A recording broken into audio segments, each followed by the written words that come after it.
Good morning, and welcome to this session of FCW Bookshelf Live. We're glad you all could join us here at the Acquire Show. And I'm Troy Schneider, the editor of FCW, and with me today is John Johnson, who is the author of Everydata. And John is a statistician and an expert witness. He's the person that people call in to help explain the data and how to make sense of it, and probably gets harder, more adversarial questions in court than you guys are going to do today, but I encourage you to do your best. But he's written this great book explaining how the numbers generally don't mean what you sometimes think they mean, and looking forward to diving into that. And so let's start with the question of the book itself. What prompted you to want to write this and dig into this subject? Well, as I said, my training is as something called an econometrician, which means I'm an economist and a statistician. And in my consulting business, where I do testify as an expert witness, I have to explain data to people that often don't want to hear about it. Judges, juries, attorneys, business people. And so in the course of the last 15 years of testifying, I would find the same types of mistakes made over and over. I would find, I'd read the newspaper and something would really bother me. I'm like, how can they say that? And so thought about, well, what if I could bring that message a little bit more in the real world to a broader audience? And that was the genesis of the book. Yeah. Well, and you note early in the book that data and sort of lack of data literacy has always been a problem, but that there's so much more data that we can misunderstand these days. And can you talk a little bit about, I don't think people fully appreciate how they're being just bombarded with the data. Yeah, I think there's two things that have happened, basically. First is just computing power has obviously exploded, which means storage capacity has exploded, and just the pure volume of data we can store and generate is exponentially growing. There's a statistic from IBM, and although I'm going to ask you to be skeptical of statistics, that 90% of the world's data has been created in the last 2 years. So if you think about that, that means that we are constantly being bombarded with more and more data. The average American consumes about 34 pickup trucks worth of data a day. Now you have to think about data a little bit more broadly, because data is not just your Excel spreadsheets, and it's everything. It's your smartphones, your emails, your smartwatches, documents, photos, sound. So all of that is quite intimidating, especially when you consider that less than 13% of all Americans have ever taken a basic statistics class. Guilty. Why aren't people who are clearly smart, generally well educated, just seem to be unable to get data? I see this in my job. We deal with a lot of data as we cover federal IT, and folks they don't know how to make sense of it. Is it, did our math teachers fall short on this? Is it just the explosion of data? Why is it so hard for people to be data literate? Well, I think first of all, when people are taught math statistics, they're often taught about numbers with formulas and distributions and scary terms like that. What my book is about, and my approach is about the intuition. I think because people are often afraid or they don't feel well equipped, they don't trust their intuition, and they don't know what to think about. So what I always talk about when I talk about the term statistical literacy is the idea that if you can heighten your awareness of these issues, you can be a better consumer of this large volume of data. And so a lot of what I try to do in my book is go through some of the most common mistakes that people encounter, but with actual real-world examples. Yeah. Because, I read a headline, 4 out of 10 Americans, a majority, don't like math. That's kind of disturbing, right? One of my other favorite math issues is the story of the A&W hamburger. A&W had the third pound hamburger, which was one of the biggest commercial failures in the history of fast food. Now, you've all heard of the quarter pounder, McDonald's quarter pounder, very popular. Surveys at the time said consumers liked the taste of the A&W burger better. So why did it fail? Because most consumers thought that the third pounder was smaller than the quarter pounder, because 4 is greater than 3. It's a little disturbing, so we have some work to do. A little bit. And the book does a great job of walking through a lot of these sort of, stumbling blocks or common misconceptions. And I want to get into a lot of them. You talk about sampling errors and people not knowing the difference between means and medians and correlation versus causation, all of these things. But is there one that sort of that we should start with? I mean, what's the biggest problem? Where is the innumeracy coming through? All right. Well, I guess the one that there's a lot of good examples, but the one that I really always get the most upset about is confusing correlation with causation, because that is something that every single person every day actually deals with, right? Let's start from the basic premise that people actually want to try to make sense of the world around them. They're always looking for patterns. We're actually wired as human beings to find patterns. So that's partly why we want to know cause and effect.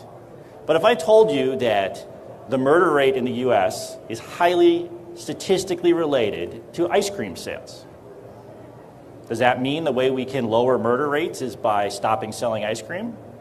No, because because heat, hot weather is the common variable there.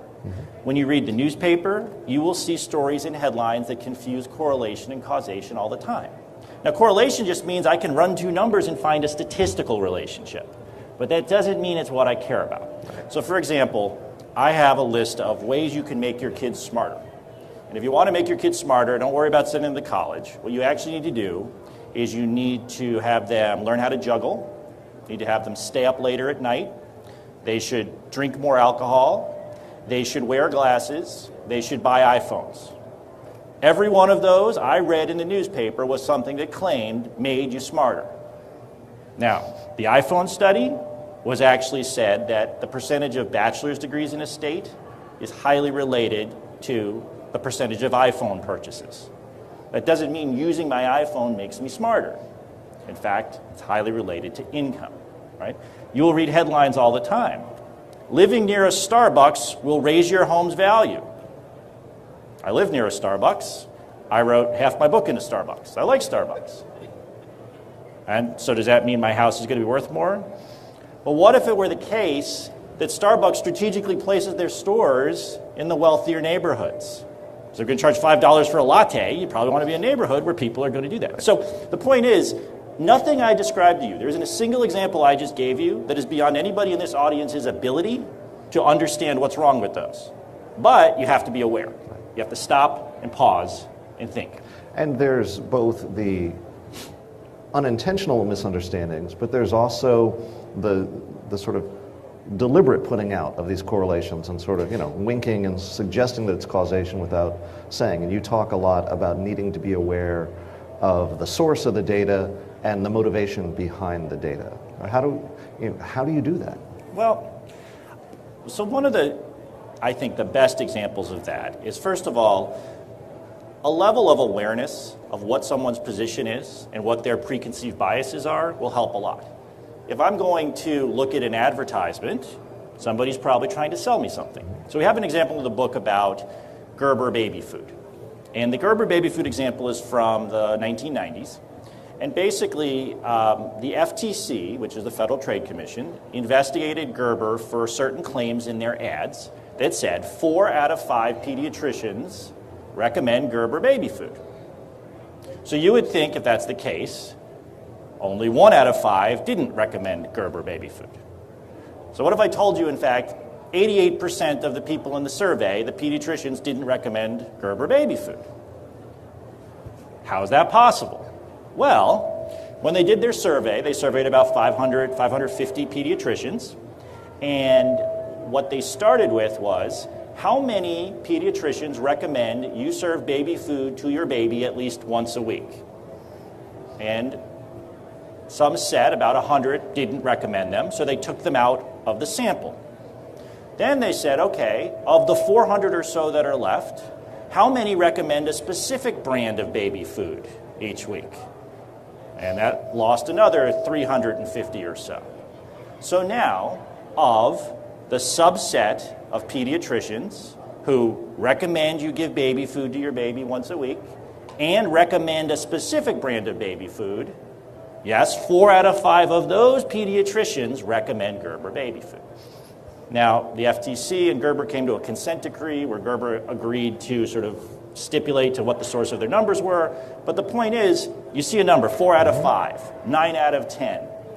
New study says, these are buzzwords that you can immediately get your radar up and say, wait a second, I better look a lot more closely before I believe those numbers. Yeah. I have to add one example it's not in your book, but is very timely given where we are in the election season. And this goes back years ago when Bill Clinton was president, and you talk about motivation on things. And polls serve a lot of purposes to tell what's working, what's not, where the candidates are. Campaigns do polls to know where the candidate stands. Media does polls to tell the story, but to tell a story. And my favorite polling question of all time was from Fox News, asking Americans, do you support Bill Clinton's foreign policy, or do you think he's in over his head? And those are not mutually exclusive, but it made for a great story, and the numbers that came out were probably decidedly different than if someone was asking it and asking it in different ways, I think. Well, sure. I mean, in an election year, polling is such a huge part of what we hear all the time. Yeah. The way I explain it in the book is I talk about a box of crayons. So let's say I gave you a box of 24 crayons, and I said, all right, tell me how many blue crayons are in the box. Yeah. Well, I could give you the box, Troy, and you could open it up and you could count and say, hey, there's 3 blue crayons, and give it back to me. What would we say? Now, what if I said, I have a box of 200 million crayons. How many blue crayons are in my box now? Well, unless you have a lot of time and nothing else to do, you're not going to be able to count all of the blue crayons. So what do we have to do? We have to sample. So let's say I take my sample out of the part of the box where all the blue crayons are. And you say I took 100 blue crayons and 100 of them are blue. Does that mean 200 million are blue? No. But where I took my sample of crayons from will affect the results. So the first thing when you see this polling is think about, what are we trying to do? Every day you're going to see a new poll leading up to the election, and you're literally trying to predict the voting patterns